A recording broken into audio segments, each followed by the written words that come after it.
We're going to jump right in. Stephen Frank, political analyst, writer, a whiz kid, is going to talk to us. So, Stephen, thank you. This is probably your fifth round with us. Just take it away, share with us. Thank you very much. Always glad to be with your church. I always know when it's election time, when Barbara gives me a call asking me to come to your church. I'm glad we're doing it this time by Zoom because due to health issues, I probably couldn't drive to I live in Seamead, but I probably wouldn't be able to drive to Lockingham Flint Ridge to your church, as I love to do. Next time I'll be healthy enough to do that. Let me start off with where we are in California. We have a phony $100 billion surplus. In fact, half of that by law has to go to government schools by previous laws passed. That leaves $52 billion. The Legislative Analyst's Office says next year, that $100 billion surplus shrinks to $1.6 billion. And in 2 years, that shrinks to a $25 billion deficit. So be happy today, but don't buy that expensive car quickly because you're going to have to sell it in 2 years to pay your debt. Our schools are among the worst in the nation. Transportation companies have rated our roads the worst in the nation. Our crime wave is so bad in California, it's easier to get fentanyl than it is to get baby formula. And so we are in a tough spot, and it's a spot where the people just are beginning to get angry. This is not a Republican issue. It's not a Democrat issue. It's a people's issue. Just in the last year, we have lost 170,000 people net. What that really means is even with all the illegal aliens coming over the border to replace them, the Americans leaving the state, we are still net down 170,000 people. LA Unified says in the next next 10 years, they're going to lose 30% of their students. That equals to approximately 120,000 students. So the governor, in all his wisdom, with 250,000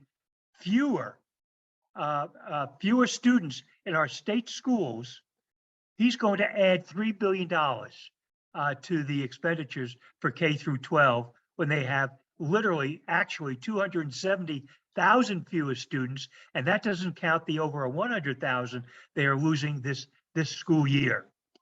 So everywhere you look at, you go outside and you'll see the price of gas. Go to the grocery store, you see the price of hamburger meat. You could see what's done. And a great deal of it has to do with the fact that California could be energy independent, but Newsom says no. Now, I bet you don't know this. There are $300 million in the state budget to demolish 4 dams that provide us with water and no replacement, at a time when he's telling us to stop watering our lawns, stop washing our cars, stop using water to lessen the amount of water to 55 gallons per person. He's demolishing 4 dams. And so that's what we're facing here in California. It's not a pretty picture. Some friend of mine calls me Dr. Doom and Gloom. But I have to tell you, if you don't know what the truth is, and you don't know what the problems are, how can you solve the problems? And so you have to know what the problems are first. So we have an election coming up. Some of you have your ballots in front of you. I am an unabashed conservative, been one since I started in 1960 in politics and policy. And my recommendations are for conservative candidates for office, anywhere from school board in Burbank and Glendale to governor of California.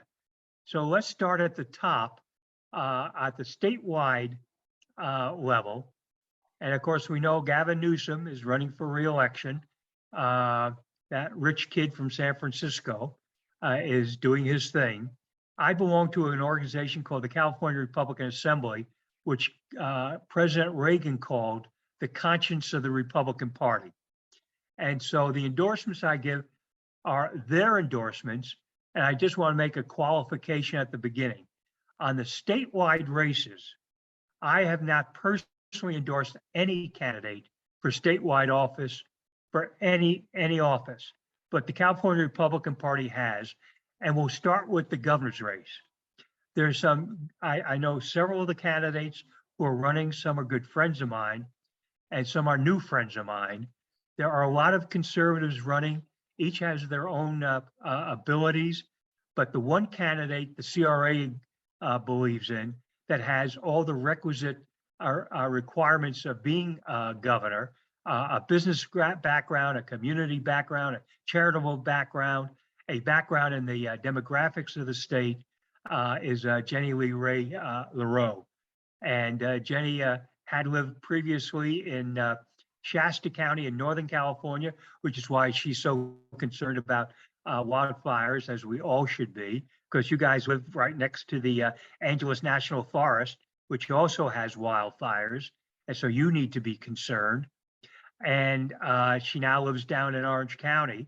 And so she has a good geographic understanding of the state.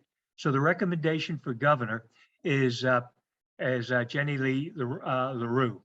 For lieutenant governor, there are two major candidates for the Republican Party in the race. One is the establishment candidate who got there because of connections, and the other is the one that the CRA has recommended, a gentleman from Orange County by the name of David Fennell. I've known David for about 10 years now. He knows the issues of the states. He and I email back and forth a lot about policy issues. He understands the policy issues of the state of California, and he is a conservative. He's not an individual that will bend to the will of the people who say, hey, David, support us and we'll let you eat at the cool kids table. He truly is a conservative. Then for Secretary of State, we have Rachel Hamm. Rachel Hamm is a businesswoman. She's traveled the state. She knows what the job of the Secretary of State is.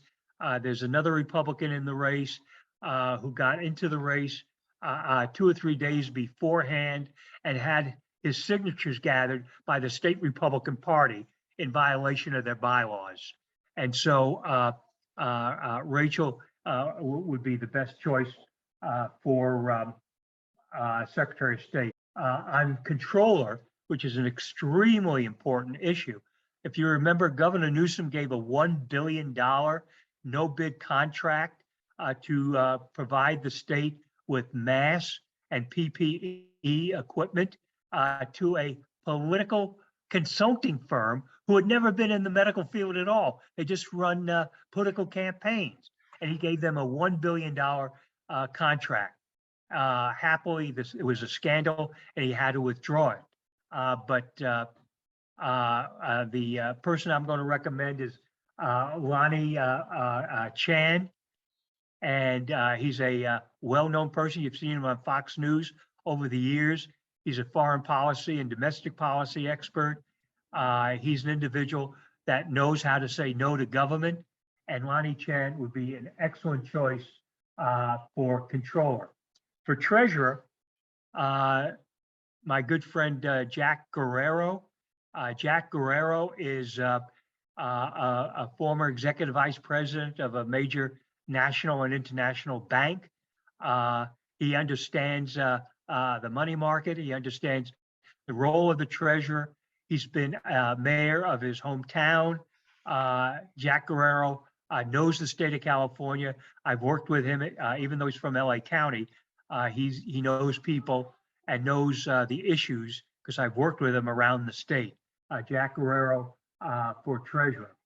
For attorney general, you guys have the best choice in your own backyard, Eric Early. The last time I spoke to your church, which was 2 years ago, in October of 2020, Eric was the speaker Eric is a great attorney. He is an individual that doesn't believe in no cash bail. He's running against a no Trumper and two no Trumpers and an attorney general that likes to kill babies and is proud of the fact that his girlfriend, now wife, got an abortion, and he was with her then. And you know, if you can't believe in the life of the unborn, the innocent, what can you believe in?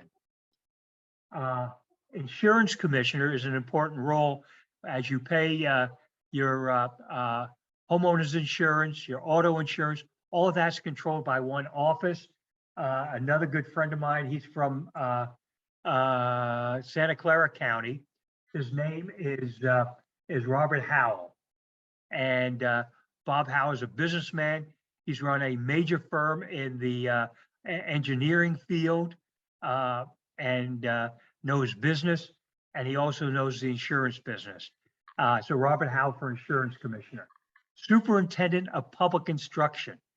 You need somebody that is going to say no to perversion being taught in our schools, no to the racism being taught in our schools, somebody that has kids in our schools. He's from the Bay Area. The man's name, and he's also a good friend, is George Yang, Y-A-N-G. George will do a super job as a superintendent of public instruction. And it's important for us to look at all these offices. And yes, there's some good people running, but I don't want to bore you with the names of the people, but the establishment has their own get along type of people who do what they're told. They're not creative and they don't stand with the general public. They stand with the special interests. So the names of the people that I gave are the individuals that won't stand with special interests, but will stand with the people as their special interests, your special interest. And I know each of these people personally, and I will tell you all of them are God-fearing, good people. And the foundation of their beliefs is not sitting at the cool tables, a cool kids table, but it's biblical in nature. And so all these are very good people. For LA County, you have a sheriff's race. And I did a story in my newsletter today, or it's going to be tomorrow, how embarrassed the Democrats are. They helped elect Villanueva 4 years ago because he was a reformer. Well, they thought that meant he would let criminals out on the street. His reform was put as many criminals behind bars to protect the community. And even though he's a Democrat and there's a Republican running in that race, I think two of them, my personal choice is Villanueva because he's trying to keep the criminals behind bars and he's standing up to the special interests. He has cleaned out homeless encampments and made whole communities safer over the objections of city councils, of mayors, of the board of supervisors, and the unions. They want the encampments. They want the homeless on the street, and he's doing what he can to get them off the street and to protect us. The only problem is, and I know on June 7th, you are facing, people up north are facing a recall of their DA. You can help the recall of George Gascon in LA County by signing the recall of Gascon, because until that happens, all the people arrested by Villanueva and his deputies are being let out. There's something like a 7% prosecution rate of arrestees, 7% of criminals. The rest, well, they had a bad childhood. Their milk went sour last week. They got caught in a traffic jam, any excuse possible. And all of a sudden, they're out on the street, and it was society's fault. They robbed the bank, the jewelry store. They raped, they murdered. And so he needs to go. But the major issue for LA County is the sheriff's race. And I would heartily recommend the reelection of being a waiver for that. I left out one major statewide office, my mistake, US Senate. And there's some good people running. Several of them are good friends of mine. But the person that the CRA chose as their endorsed candidate is also a good friend of mine, Dr. Cordy Williams. Dr. Cordy Williams is from San Diego. He's a Marine veteran. He's developed a network of veterans throughout the state, first for patriotic purposes, and now they're helping him in his race for the US Senate.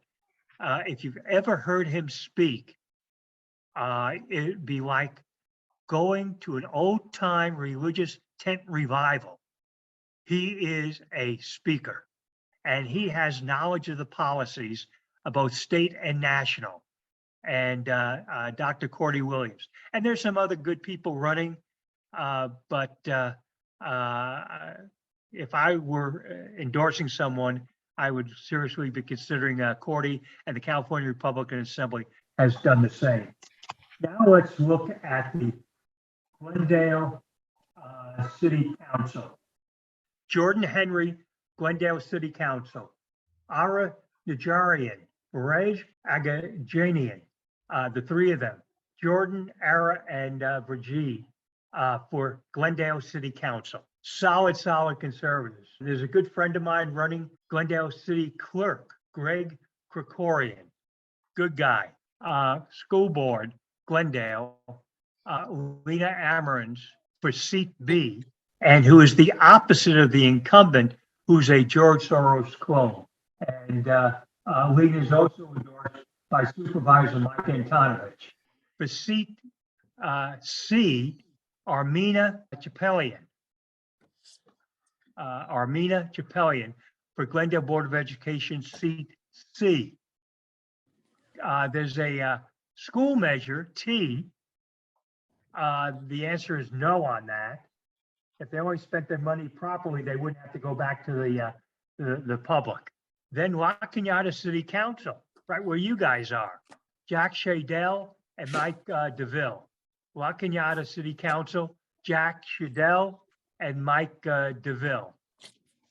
For State Assembly, a man that I've come to know recently is for 44th Assembly District, Barry Jacobson. For State Assembly in the 52nd District, Gina D'Amato. And if you've ever met Gina, she is a fireball, and she doesn't take guff from anybody. U.S. Representative in the 30th District, I'll give you two names. One is Rhonda Kennedy. That's what CRA is recommending. And a good friend of mine is John Nabanian, who's run before. But CRA is recommending Rhonda Kennedy. And I've known Rhonda since 2018. She's a civil rights attorney, a defense attorney. She has 6 kids. Of course, the 3 of them are triplets under the age of 10. Just a nice family. For assessor for LA County, Jeff Prang. Now, when I spoke with Barbara, she says, Steve, no one knows who the judges are, and we can't get the names of people who are the right people to run for judge. So let me give you the office numbers. All these people have vetted as solid conservative jurists, original intent jurists. These are individuals that believe that the law is the law, and they're not going to make legislation from the bench, and they're not going to be kind to criminals. Office number 3, Frank Amador. That's office number 3. Go down to office 60, Mark Rosenfeld. Office 67, Ryan Dibble. Office 70, Renee Chang. Office 90, Leslie Gutierrez. Office 116, David Gilfound. Office 118, Keith Koyano. Office 151, Karen Bracco. Office 156, Carol Ellswick. And that'll give you an idea for the Superior Court. Those are the only ones that I have on my list. And they've all been vetted by attorney friends of mine who are solid conservatives and would only recommend solid conservatives. And let me give you another little overview, then I'll be happy to answer questions. The election in November is not going to be Republican versus Democrat. It will be the people who want traditional, responsible government and those who want anything goes and the government controls everything government, between the woke and the woken up. We are the woken up, and Newsom and his people are the woke, and they just don't get it. They just don't understand. They're economic illiterates. They don't understand that people live in fear, especially in LA County, because of George Gascon. The whole state lives in fear. It's a serious problem. And so people are going to be voting their pocketbook, not looking to see an R or a D after people's name. They're going to see who's responsible for milk being at Stater Brothers $2.49 a gallon, when 2 months ago it was $2.19 a gallon. That's what they're going to be asking. Or a year ago, gas was a little over $3 a gallon, and you know you're now paying over $6 a gallon here in LA County, Ventura County area. Every time you pass a gas station, you're reminded of the failure of a one-state government run by government. So that's where we are. I'd be happy to answer questions about the responsibilities of any of these offices or the political climate or any of these candidates. If you missed any of the recommendations, I have a copy of them. I'll make them available Sunday. They'll be in the foyer. And the important thing is that Stephen brings the recommendations of CRA. I have the recommendations of Craig Huey, and you will be amazed at how aligned they are. But 90% of his recommendations tonight from CRA are the ones that Craig Huey is recommending. So that's a good sign for us. But look for this in the foyer so that you'll have what you need to go through your ballot. Mostly it was questions about particular races. So I'll just run through some of these. LA mayor, start with that one. Well, for LA mayor, there's really only two candidates, Rick Caruso and Karen Bass. I debated Karen Bass a few years ago, and she represented the Socialist Party at that. And in the debate, she told the audience how much she loved Fidel Castro. She's not qualified for dog catcher with that background.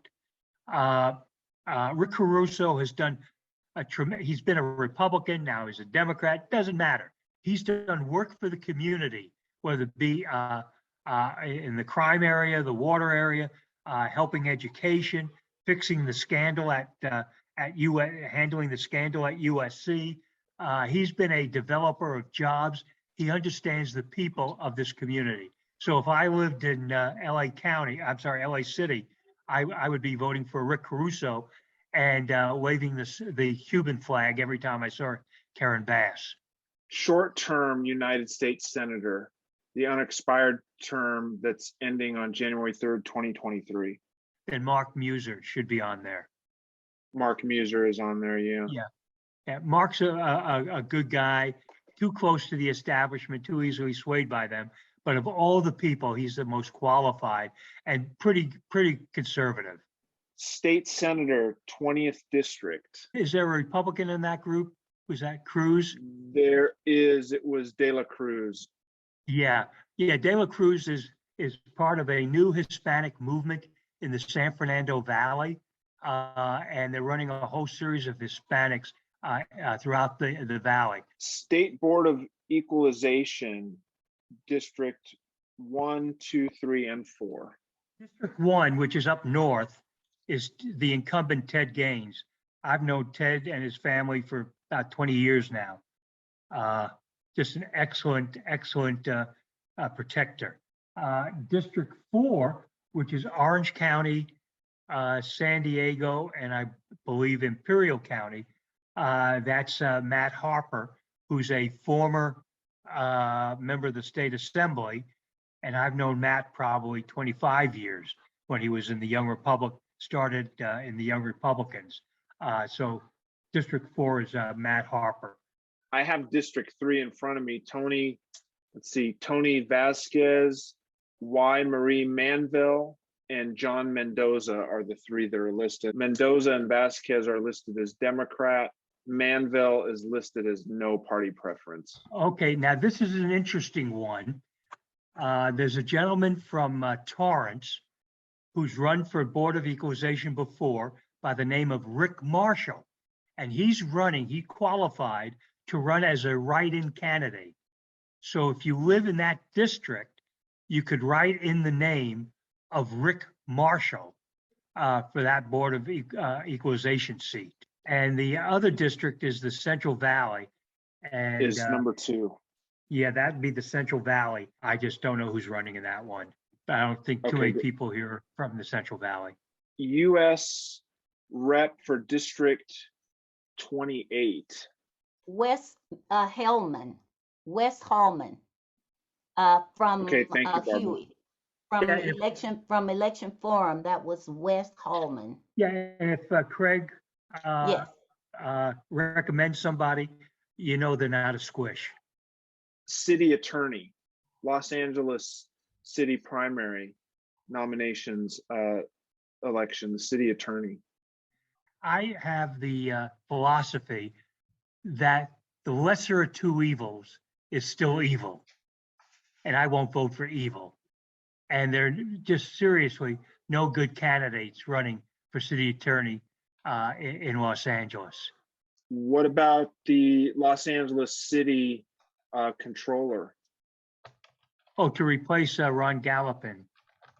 I don't know that race, so I can't tell you.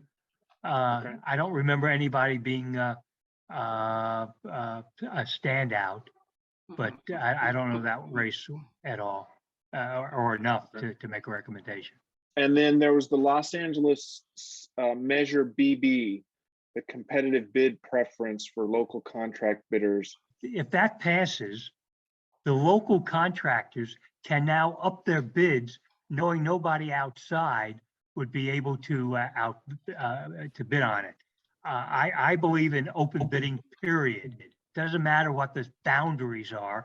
And plus, as we've seen in the past, other cities that have had that type of a measure, you've seen people open up storefronts, executive suites to claim residents of work in the district or the city to get to qualify for those special exemptions for those contracts, and it's phonier than a $3 bill. It's just setting up for scandal. So I would vote no. In your opinion, or do you have any update? Will Gascon be recalled? Are there enough petitions to for that to happen? Well, I've met with a gentleman by the name of Rob Foster, who's in charge of the effort. If you were to tell me you wanted to do an initiative to recall somebody in LA County, I'd say, show me $5 million and you could do it. I asked Rob Foster the same question, and he showed me the $5 million.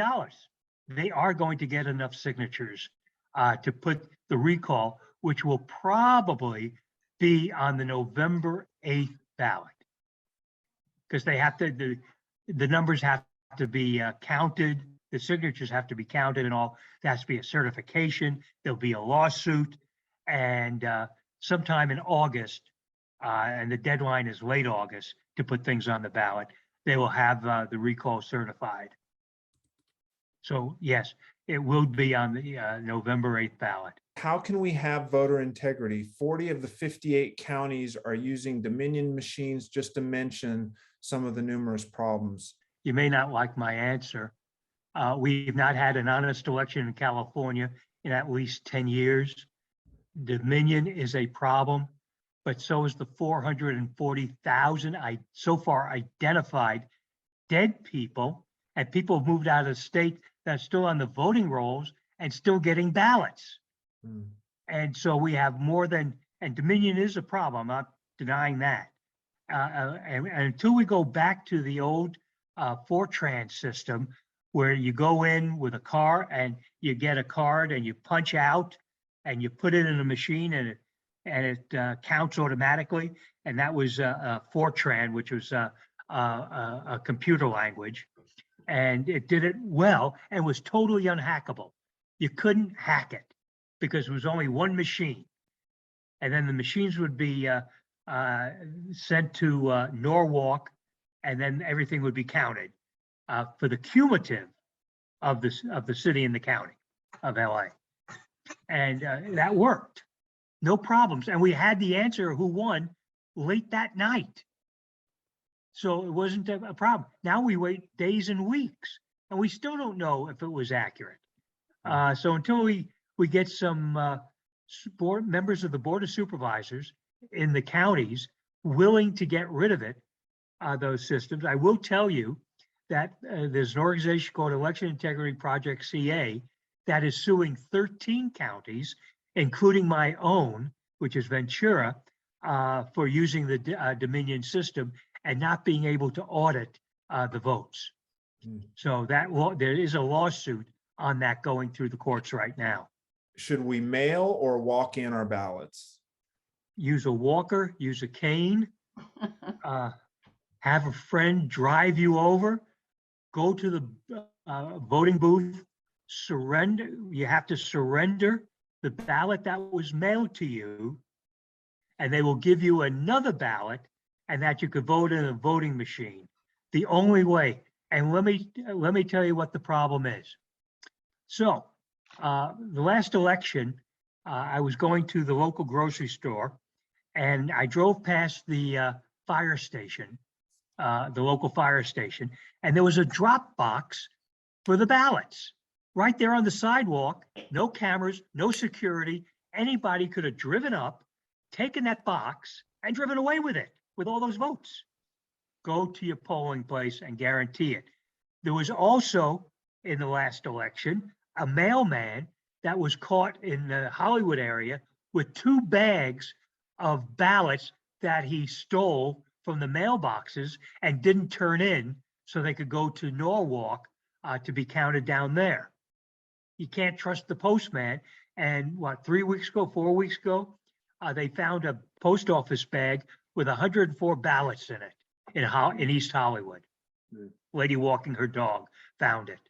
No, do whatever it takes to get to a polling place in person, June 7th and on November 8th. Speak to the thinking that the conservatives are too conservatives and won't succeed in California. So, you know, this whole idea of our vote as conservative gets wasted because, you know, we're voting for all these people that, if they could get elected, would be amazing, but it's kind of a wasted vote. Jenny Ray LaRue mentioned that 39% of the California population today is Hispanic.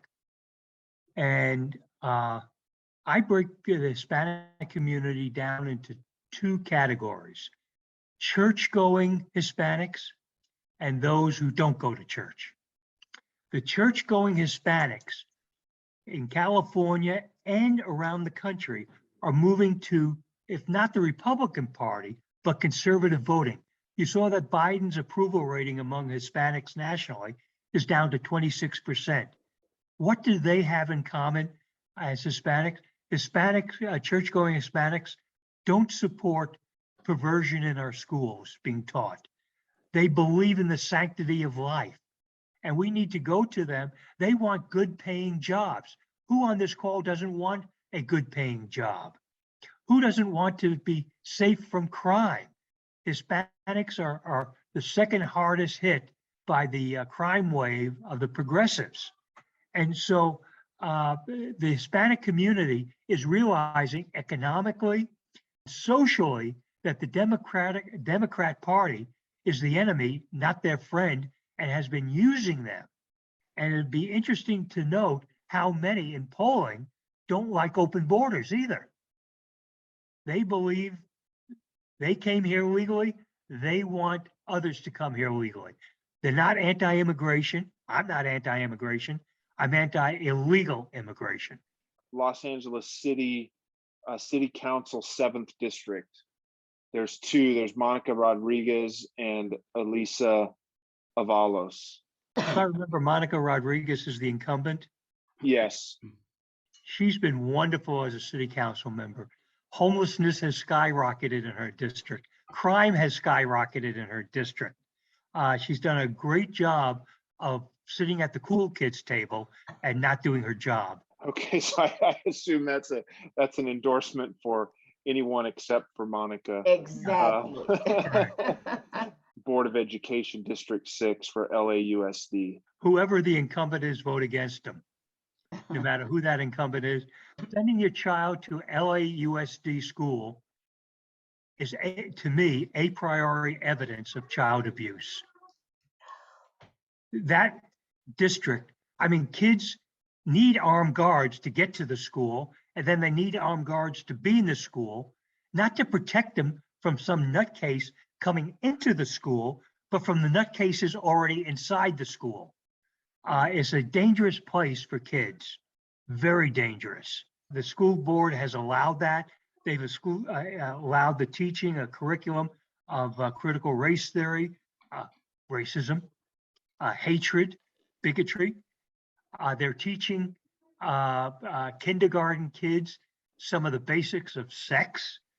That's a marvelous thing to do. It is just a place where indoctrination is going on, not education. So, and I blame every one of those school board members for doing it. Not a single one has stood up to the superintendent or the unions or stood up for the parents. And by the way, in LA Unified, in most middle schools and high schools, somewhere during the semester, there's going to be a lecture given on the need for abortion by Planned Parenthood. They allow Planned Parenthood to come in, but pregnancy crisis centers are not allowed in to teach kids a different story than killing babies. Okay, Stephen, thank you. I think that's all of the questions. So I'll turn it back over to you, Barbara, to close us out. Yes, yes. Can we just give him a round of applause? Oh, Stephen. Stephen, you never fail. You don't disappoint. Thank you so much for coming. We will stay in touch. Right. I know that people have a little bit more information to guide them on their ballots. We wish you the best. You'll hear from me, of course, again. And can I just say thank you to the 28 CV members, family members who chimed in tonight. Oh, I salute you. Thank you so, so much. I trust that you got some information and you'll be a lot smarter when you walk to to drop off your ballot. We're not harvesting ballots this year, but Pastor Scott said we should have a container in the office if you want to drop your ballot off. We'll assign a day. You can drop it off, and I'll make sure that it gets there. But it's not going to be ongoing. It's going to be a one-time thing. And remember, we'll give you the dates. They won't be able to sit there for a week. You typically need to get those deposited within a day or so. We have a window of time, the 28th of May until June the 7th, to get them done.